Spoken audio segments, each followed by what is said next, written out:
বন্ধুরা, আজকের ভিডিওটা সমস্ত মহিলাদের জন্য। কেউ আমার বোন, কেউ আমার দিদি, কেউ আমার ছাত্র, কেউ আমার ছাত্রী।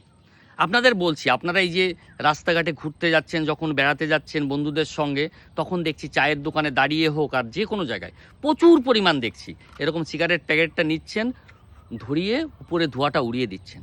আমি একটা কথা আপনাদের বলতে চাই, বোন, আপনার গর্বে যে সন্তানটা আছে সে আমাদের দেশের ভবিষ্যৎ, আপনার ভবিষ্যৎ। কিন্তু আপনি ভাবুন না, এই ধোঁয়ালা গর্বে যে জন্ম নেবে সেখানে কি তৈরি হবে নেতাজি সুভাষচন্দ্রের মতন মানুষ, স্বামী বিবেকানন্দর মতন মানুষ, রবীন্দ্রনাথ ঠাকুরের মতন মানুষকে জন্ম নিতে পারবে এই ধোঁয়ালা গর্বে? আমি হাত জোর করে সমস্ত মা মনের কাছে বলছি, প্লিজ আপনারা এই নেশাগ্রস্ত হয়ে পড়বেন না। কারণ আপনারা জানেন মহিলারাই হলো জাতির আসল মেরুদণ্ড।